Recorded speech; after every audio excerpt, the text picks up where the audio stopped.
Let's be honest, we're living in what's gotta be the noisiest time in human history. We're constantly being pulled in a million different directions. But this isn't just about being busy, right? It's a full-on battle for your most valuable resource, something you can never get back, your attention. So let's dive in and figure out how you can actually start winning that battle. But seriously, just stop and think about that for a second.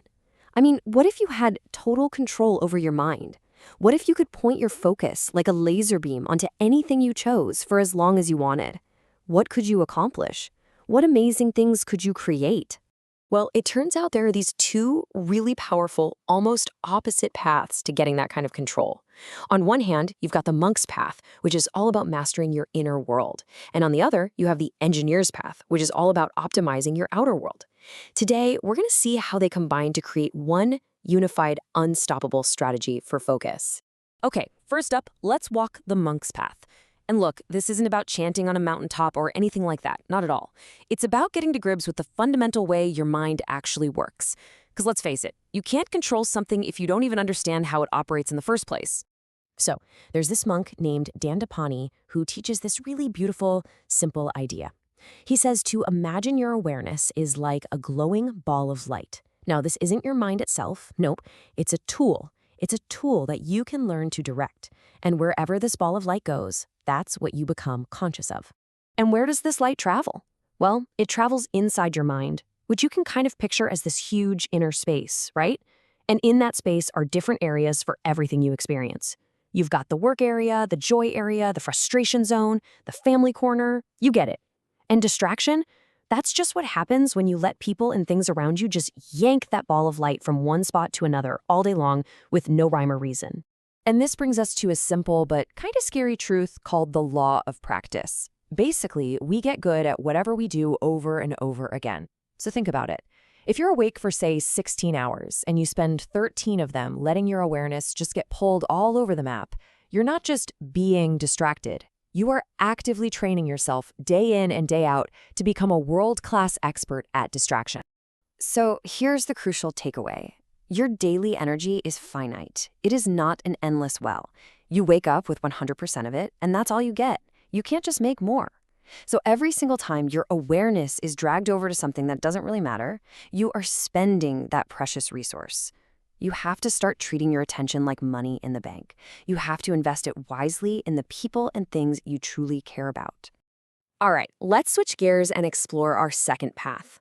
While the monk looks inward, the engineer looks outward. And their goal is simple: find the signal and be absolutely ruthless about eliminating the noise. This whole approach is about systematically redesigning your environment to make focus the default setting. You know, in engineering, things are pretty black and white. Every bit of data is either signal or it's noise. Signal is the valuable information, the truth, that actually helps you move forward. And noise? Well, noise is literally everything else. It's the endless scrolling, the office gossip, the mental clutter. It's all just interference getting in the way of what's important. And this chart, wow, this just illustrates the modern problem perfectly. Most people are operating on about 90% noise, and maybe, if they're lucky, 10% signal. Just let that sink in for a second. The entire goal of this engineering mindset is to completely flip that ratio. Can you imagine a life where 90% of what you take in is pure, useful signal? It's a total game changer. So where is all this noise actually coming from? You can basically break it down into three main categories. First, you've got input noise. That's all the content designed to hook you and outrage you. Then there's social noise. You know this one. It's the gossip, the complaining, the criticism from people that just drains your clarity. And finally, the sneakiest one of all, process noise. This is all that work about work, the stuff that makes you feel busy but achieves absolutely nothing. Okay, so we've got the monk's inner practice and the engineer's outer system. The big question is, how do we bring them together? This is where it gets really good. This is where the theory becomes action, and we build a powerful, unified plan for your life. Here is a practical audit you can run today. Step 1, the notification purge. If it's not a real human trying to reach you, it's a machine trying to train you. Turn it off. Step 2, the no agenda rule. Before you accept any meeting invite, ask, what is the desired outcome? If there's no clear answer, you don't go. It's that simple. And step 3, radical simplification. Look at your to-do list and just start deleting things that are only there to maintain a version of your life you don't even want anymore. And this is how it all clicks together. The engineer's systems, they create the environment for focus. But it's the monk's moment-to-moment practice that lets you actually thrive in that environment. When you're talking to your partner, be there completely. When you're working on that one task, keep your awareness locked onto that one task.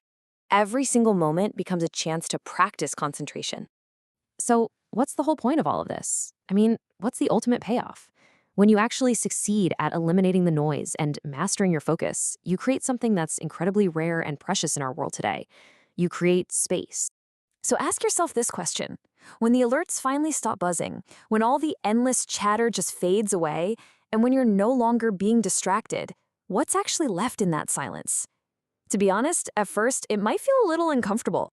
But that discomfort, that feeling we call boredom, it's not a problem, it's the solution. Boredom is the filter. It's the quiet space you desperately need for your own thoughts, your own intuition, your own signal to finally come through clearly. You can't hear your own brilliant ideas if you're constantly drowning them out with someone else's. So here's the final thought. We live in a world that is fundamentally designed to keep you confused, angry, and distracted. It's just full of static. Your challenge isn't just to consume less noise, it's to find your own signal, turn up the volume, and become the broadcast.